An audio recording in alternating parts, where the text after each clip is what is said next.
কল্পের অন্তে যখন কলিযুগ সমাপ্ত হতে চলেছিল, তখন পৃথিবীতে এলেন ভগবান বিষ্ণুর মৎস্য অবতার। বিষ্ণুদেবের মৎস্য অবতারের সহায়তায় এই সৃষ্টি পুনরায় রচিত হয়। মাতা, এই কল্প আসলে কি? হনুমান, তোমার মনে আছে কটা যুগ হয়? হ্যাঁ, আমার মা আমাকে বলেছিল 4টে যুগ হয়। প্রথম যুগ সত্য যুগ, দ্বিতীয় যুগ ত্রেতা যুগ, তৃতীয় যুগ দাপর যুগ, আর চতুর্থ যুগ কলি যুগ। হনুমান, তোমার মাতা তোমাকে উত্তম শিক্ষা দিয়েছেন। এবার শোনো, এই 4 যুগ মিলে এক চতুর্যুগ হয়, আর এক সহস্র চতুর্যুগ মিলে কল্প বলা হয়। আর কল্পের অন্তে মহাপ্রলয় হয়, যাতে সম্পূর্ণ সংসার, সমস্ত চরাচর প্রাণী সবকিছু ধ্বংস হয়ে যায়, সবকিছুর অন্ত হয়ে যায়। সবার অন্ত? হুম এই প্রলয় কেন হয় মাতা? এটা হওয়া কি আবশ্যক? হনুমান, যে প্রকারে সংসারের সমস্ত প্রাণীর একটা আয়ু নির্ধারিত হয়, ঠিক সেই প্রকারে একটা কল্পেরও আয়ুসীমা থাকে। সেই জন্য কল্পের অন্তে প্রলয় হওয়া নিশ্চিত। প্রলয়ের আরেকটি কারণ হলো যে কলিযুগে পাপাচার, ভ্রষ্টাচার অনেক বেশি হয়। আর কল্পের অন্তিম কলিযুগের সমাপ্ত হতে হতে পাপ কর্ম এতই অধিক হয়ে যায় যে ভূদেবী সেই পাপের বোঝা সহ্য করতে পারেন না। ওনার করুণ ক্রন্দনে ঈশ্বর ক্রুদ্ধ হতে থাকেন, আর পরিণাম স্বরূপ এই মহাপ্রলয় রচনা করে সমস্ত কিছুর অন্ত করে দেন। এই মহাপ্রলয় মহাবিনাশকারী হয় হনুমান। আচ্ছা,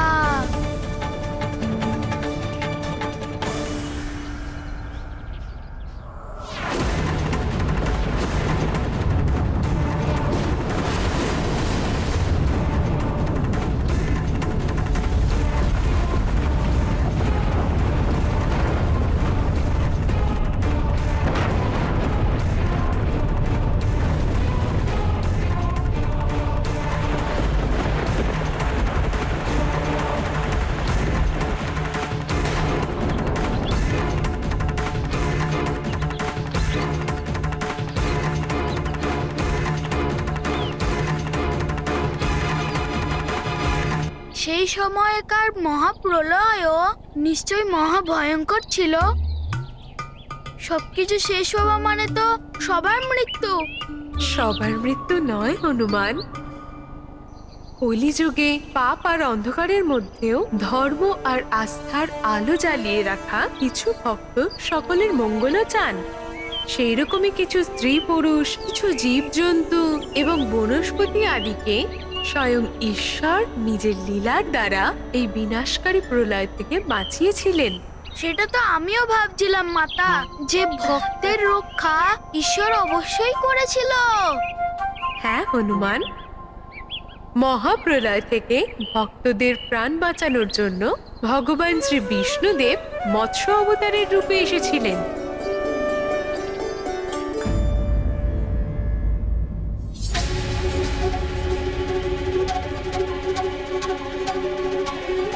কলিযুগ শেষ হওয়ার সময় হয়ে গেছে, কিন্তু প্রভুর শ্রীমুখে বিচলিত হওয়ার কোনো প্রভাবই চোখে পড়ছে না।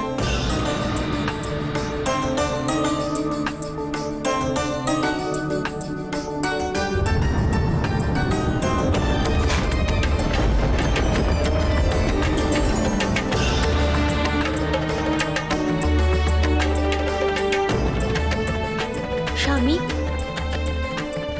জগৎ অন্ত হতে চলেছে। জগৎকে আপনার প্রথম অবতারের দর্শন করান প্রভু। প্রলয়ের বিনাশ লীলার আরম্ভ হয়ে গেছে।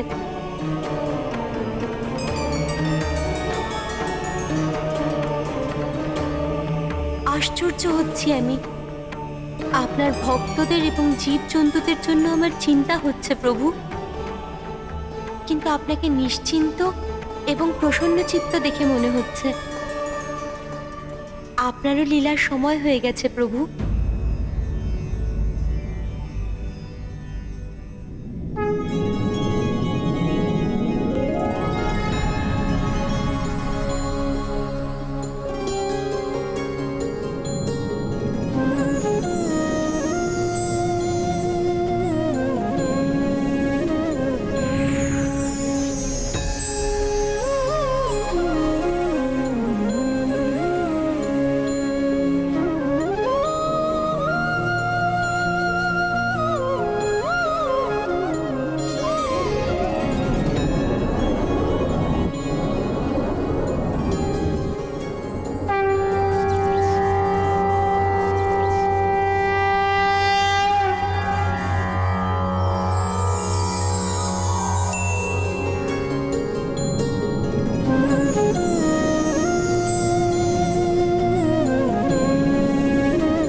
কিন্তু মাতা, ওই ছোট একটা মৎস্য সেই সমস্ত ভক্তদের মহাপ্রলয় মহাবিনাশ থেকে কি করে রক্ষা করলেন?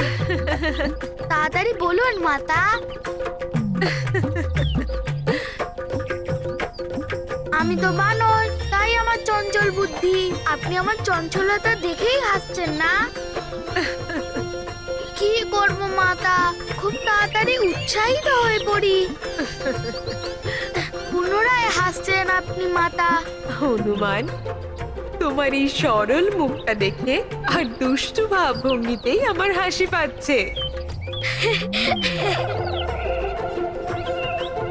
হনুমান, হাতের ছোট মুঠোতেই সমস্ত বিশ্বই থাকতে পারে।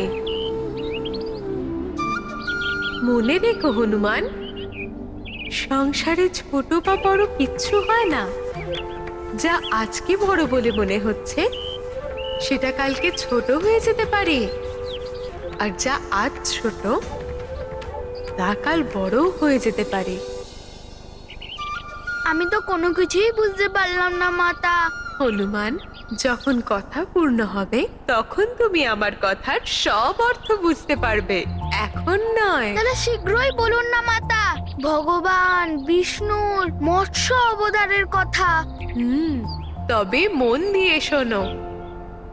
যে ভক্তদের প্রভু রক্ষা করেছিলেন ওনাদের মধ্যে সর্বশ্রেষ্ঠ ভক্ত ছিলেন মহা তেজস্বী রাজা সত্যব্রত। অতএব প্রভু সর্বপ্রথম রাজা সত্যব্রতের কাছে পৌঁছন, যে ওই সময় স্নান করছিলেন। ওম হরি নারায়ণায় নমঃ। ওম হরি নারায়ণায় নমঃ। ওম হরি নারায়ণায় নমঃ। ওম হরি নারায়ণায় নমঃ। ওম হরি নারায়ণায় নমঃ। দাঁড়ান মহারাজ,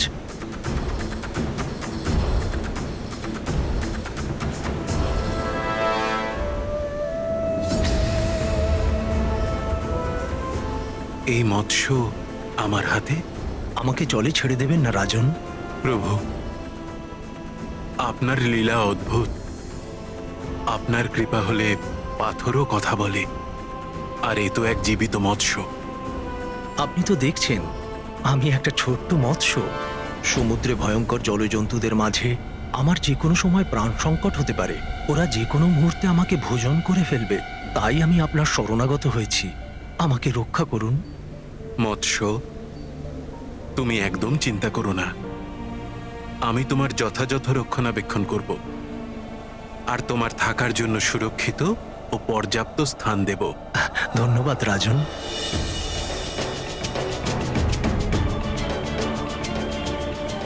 অর্থাৎ মাতা, প্রভু সত্যব্রত মহারাজকে একবারের জন্য এটুকুও বুঝতে দেননি যে মৎস্য রূপে প্রভু স্বয়ং ছিলেন। হ্যাঁ হনুমান, ভগবান দর্শন দেবার পূর্বে নিজের ভক্তের কঠিনতম পরীক্ষা নিয়ে থাকেন। তার তারপর রাজা সত্যব্রতকে প্রভু কি করে পরীক্ষা নিলেন? রাজা সত্যব্রত ওই মৎস্যরূপী প্রভুকে কুমণ্ডলে নিয়ে রাজপ্রাসাদে পৌঁছন। হরি ওম নমো নারায়ণায়, হরি ওম নমো নারায়ণায়, হরি ওম নমো নারায়ণ, হরি ওম নমো নারায়ণ, হরি ওম নমো নারায়ণ।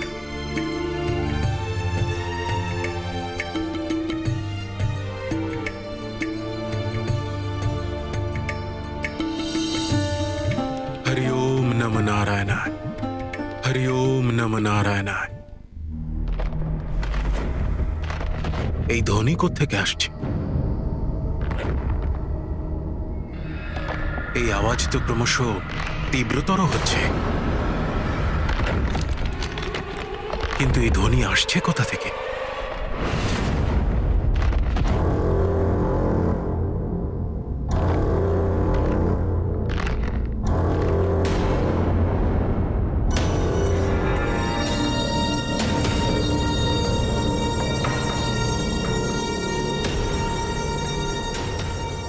এই মৎস্য এত শীঘ্র বড় হলো কি করে? রাজন, আপনি তো আমাকে ভালোভাবে দেখাশোনা করবেন প্রতিশ্রুতি দিয়েছিলেন, কিন্তু এত ছোট একটা কমণ্ডলে রেখেছেন।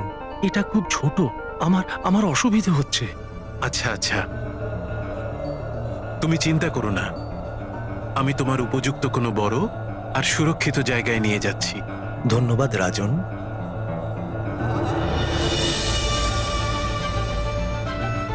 হরি ওম নারায়ণ হরি, হরি ওম নারায়ণ হরি। এবার তুমি এখানে আরামে থাকো। এই স্থান তোমার জন্য যথেষ্ট বড়, ভালো আর সুরক্ষিত। এই বিশাল পাত্র তোমার জন্য উপযুক্ত। তোমার এখানে কোনো কষ্ট হবে না। হরি ওম নারায়ণ হরি। আবার কি হলো? রাজন, রক্ষা করুন। মৎস্য, তুমি চিন্তা করো না, আমি তোমার সঙ্গে কোনো ধরনের কোনো রকম দুর্ঘটনা ঘটতে দেব না। আমি তোমাকে এর থেকেও বড় আর উপযুক্ত স্থানে নিয়ে যাচ্ছি। ধৈর্য ধরো। অর্থাৎ প্রভু পুনরায় লীলা করলেন। তারপর কি হলো মাতা, শীঘ্রই বলুন না। তারপর যখনই রাজা সত্যব্রত কক্ষের বাইরে নিজের পা রাখেন,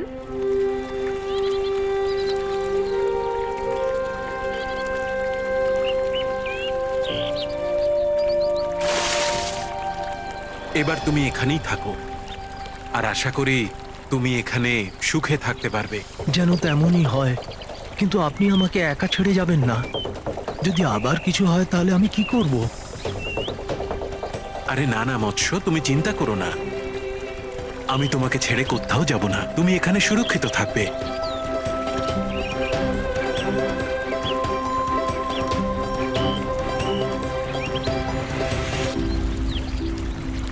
কিন্তু মাতা, হনুমান একটা কথা কিছুতেই বুঝতে পারছে না।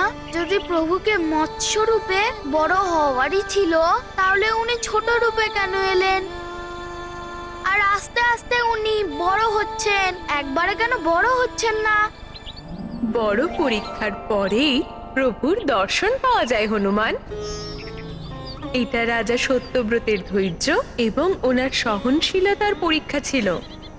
এর সাথে ভবিষ্যতের ঘটনারও যোগাযোগ ছিল।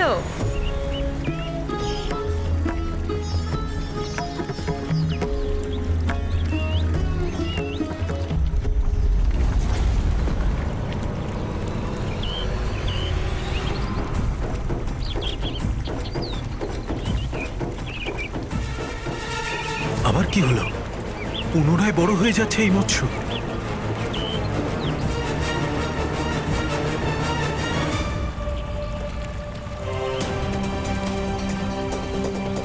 হে ভগবান, এ তো বিচিত্র মৎস্য। এর দেহ কি দ্রুত বৃদ্ধি পাচ্ছে।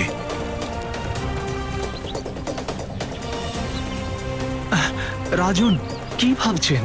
শীঘ্রই কিছু করুন। এই পাত্রও আমার খুব ছোট মনে হচ্ছে।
বিচিত্র মায়া! এক সাধারণ মৎস্যতকোন ছাড় সংসারের কোনো প্রাণীর পক্ষেই এমন মায়া দেখানো সম্ভব নয়। হয়তো হয়তো আমার প্রভুই আমার উপর কৃপা করতে এসেছেন। আর আর প্রভু হয়তো মনে করেছেন যে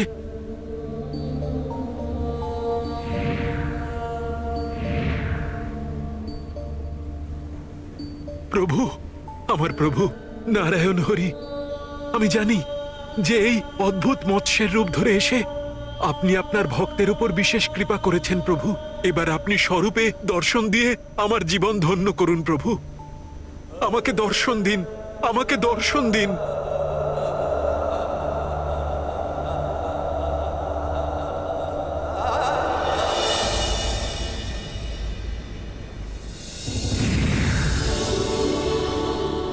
প্রভু!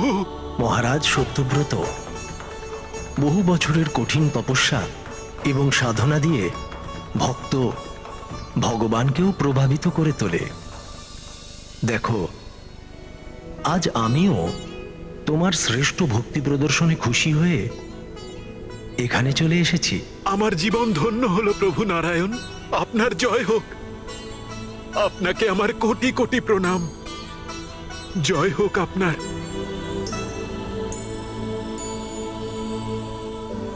প্রভু, আপনি দর্শন দিয়ে আমার সম্পূর্ণ জীবনের স্বাদ পূর্ণ করলেন। প্রভু ভগবান, আর আমার এই জীবনে আর কোনো কিছু প্রাপ্ত করার কোনো ইচ্ছে নেই। কিন্তু মহারাজ সত্যব্রত, আজ তো তোমার থেকে আমি কিছু চাইব। প্রভু, আমার কাছে তো আমার বলতে কিচ্ছু নেই। যা কিছু আছে তা তো আপনারই কৃপা প্রভু। আপনি আদেশ করুন প্রভু। আমি আমার জীবনও আপনার চরণে অর্পণ করতে প্রস্তুত। রাজন, তোমাকে তোমার জীবন থেকে কিছু অর্পণ করতে হবে না, বরং তোমাকে অন্যের জীবন রক্ষা করার কার্য করতে হবে।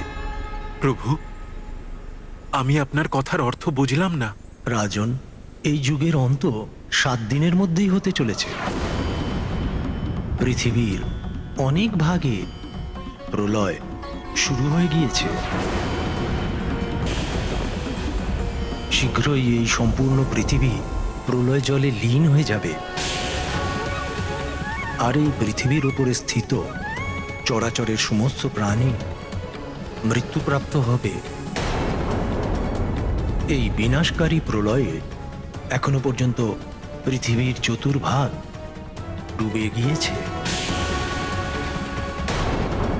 সেই জন্য রাজন, আমি তোমাকে এক মহান দায়িত্ব দেওয়ার সিদ্ধান্ত নিয়েছি যে তুমি সব ভক্ত, স্ত্রী পুরুষ, সব প্রজাতির বনস্পতি আর বৃক্ষের মাঝে সমস্ত পশু পক্ষী এবং জীবিত সব প্রাণী এবং সপ্ত ঋষিদের তাঁদের পরিবারের সহিত এক বিশাল নৌকায় একত্রিত করবে। এই কার্য তোমাকে সীমিত সময়ের মধ্যে সম্পূর্ণ করতে হবে। আমি আমার সম্পূর্ণ সাধ্যমতো আপনার এই আদেশ পালন করব প্রভু। কিন্তু চিন্তা করো না রাজন, তোমাকে সহযোগিতা করার জন্য আমি তোমার সাথে থাকব। শুধু তোমাকে এটা স্মরণে রাখতে হবে, সেই নৌকোকে জলে নামানোর পূর্বে তোমাকে নাগরাজ বাসুকীকেও নিজের সাথে নৌকোয় রাখতে হবে। প্রভু, আমার মাথায় যখন আপনার আশীর্বাদের হাত রয়েছে তখন এ কার্য সম্পন্ন হবেই। কেবল আপনার আশীর্বাদ থেকে আমি যেন কখনো বঞ্চিত না হই প্রভু। আমার তোমার প্রতি পূর্ণ বিশ্বাস রয়েছে মহারাজ সত্যব্রত।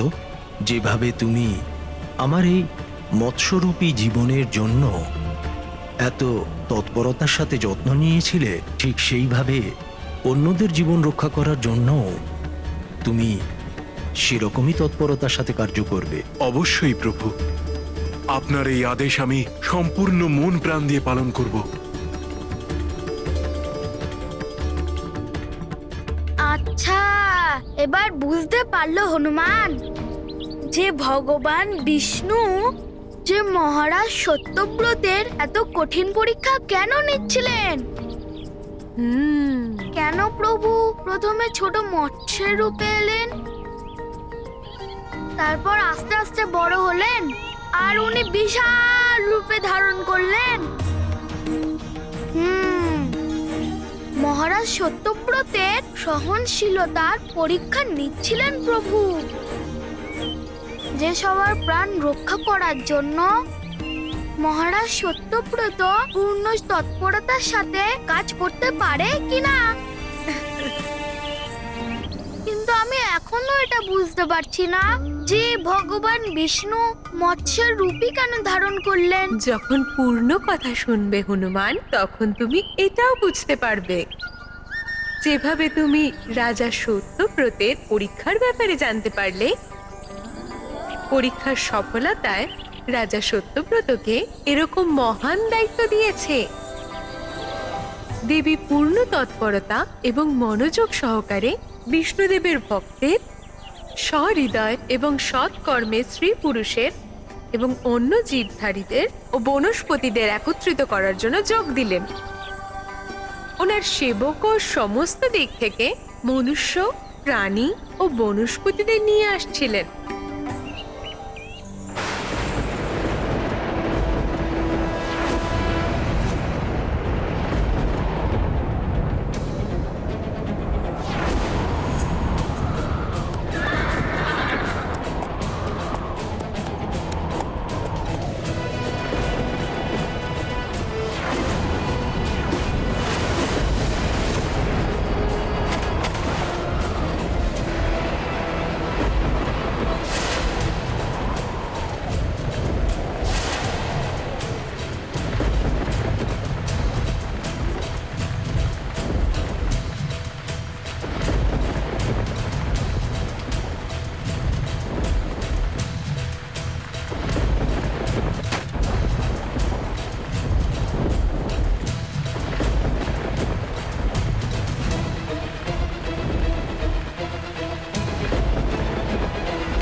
সেবকেরা, আমাদের খুব তাড়াতাড়ি এ কাজ শেষ করতে হবে। তোমরা থেমে যেও না, কারণ প্রলয়ের জল যে কোনো মুহূর্তে এখানে পৌঁছে যাবে। তাই থেমে না গিয়ে সম্পূর্ণ শক্তি দিয়ে কাজ শেষ করো।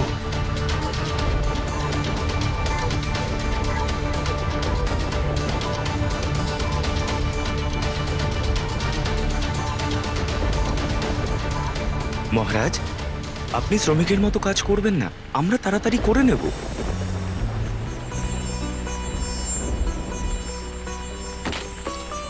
রাজা তো আসলে প্রজাদেরই সেবক।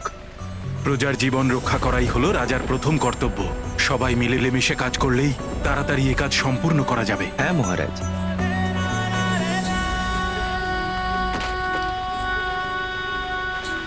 সাথীরা, বর্ষা যতই তীব্র হোক না কেন, আমাদের ইচ্ছা শক্তিকে পরাস্ত করতে পারবে না,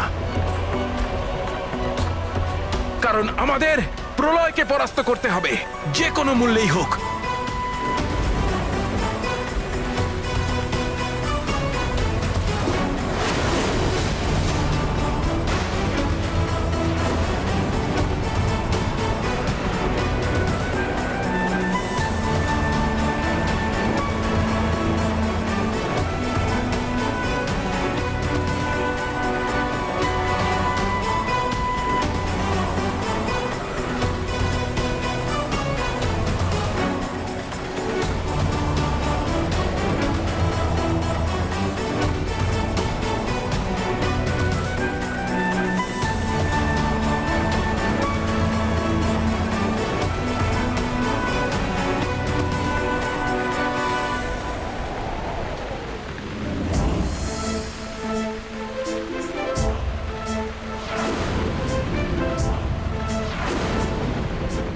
শোনো তোমরা, সময় ক্রমশ শেষ হয়ে আসছে।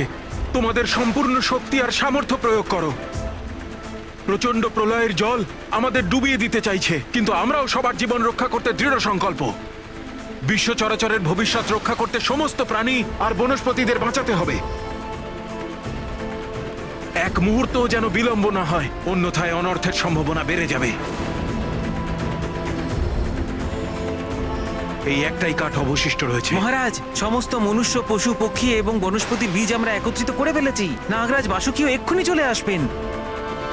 নৌকা তৈরির কাজও প্রায় সম্পূর্ণ হয়ে এসেছে। এই নাও, এটা লাগিয়ে দাও। এসো, শীঘ্র করো। হ্যাঁ মহারাজ, যথাজ্ঞা মহারাজ।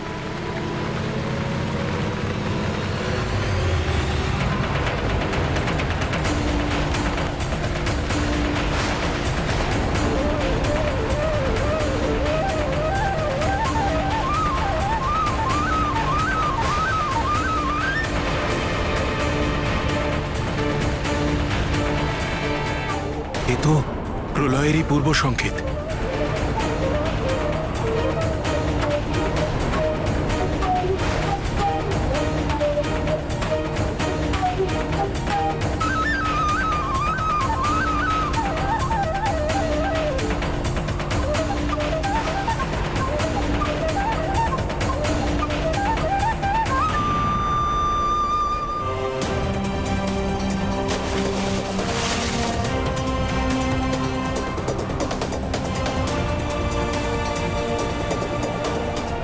নৌকার দ্বার খুলে দাও আর সকলকে যথাশীঘ্র সম্ভব নৌকার ভিতরে যেতে বলো। হ্যাঁ মহারাজ। শীঘ্র করো।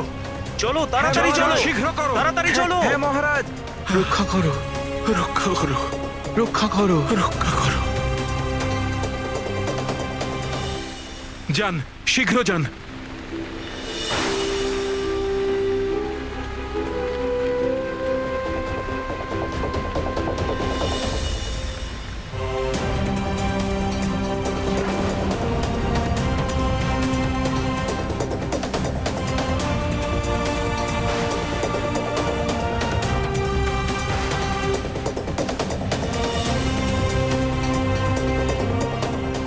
এগুলো হলো বনস্পতি আর বীজাদি।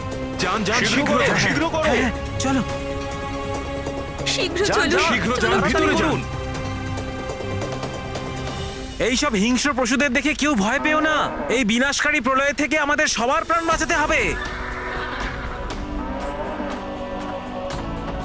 আপনাদের সকলের কাছে আমার অনুরোধ যে এই কঠিন মুহূর্তে একে অপরকে সহায়তা করুন। হ্যাঁ হ্যাঁ হ্যাঁ। সে মনুষ্য হোক অথবা পশু পাখি, সকলেই সহযাত্রী এই নৌকায়। আসুন, সবাই ভিতরে যান। হ্যাঁ মহারাজ।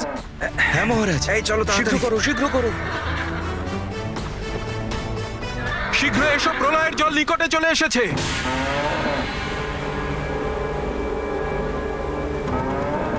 প্রলয়ের জল তো চলে এসেছে রাজন, কেউ যেন বাকি থেকে না যায়। আপনারা চিন্তা করবেন না, আমি কাউকে ফেলে যাব না। আপনারা শীঘ্র আসুন, ভিতরে যান, ভিতরে যান। হ্যাঁ মহারাজ। হ্যাঁ তাড়াতাড়ি করো।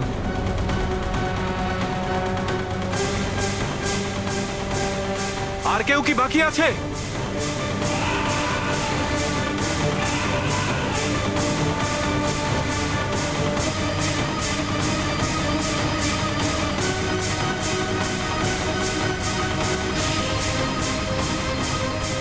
আরে, নাগরাজ বাসুকি এলেন না কেন এখনো?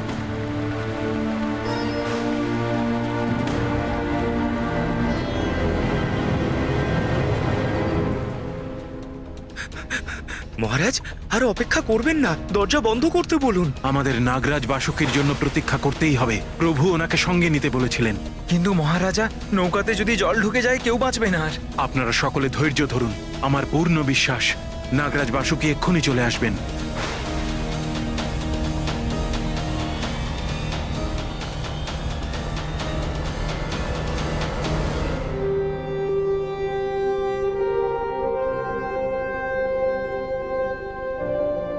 প্রভু শ্রী নারায়ণকে স্মরণ করো আর দ্বার বন্ধ করো এক্ষুনি।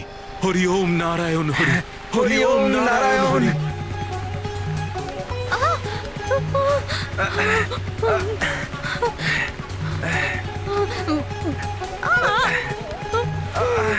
আপনারা সকলে সতর্ক থাকুন, ধৈর্য রাখুন আর একটুও ভয় পাবেন না।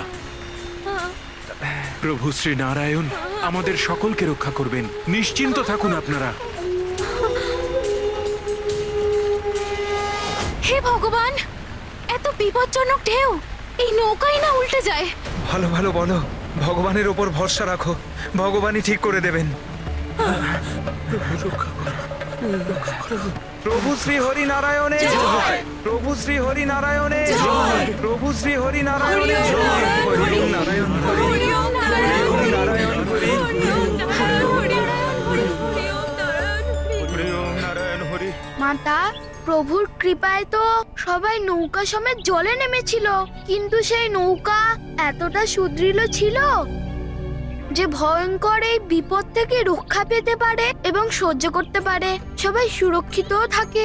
যখন থেকে নৌকা এগোচ্ছিল তখন প্রলয়কারী ঢেউ অধিক ভয়াবহ হয়ে উঠছিল।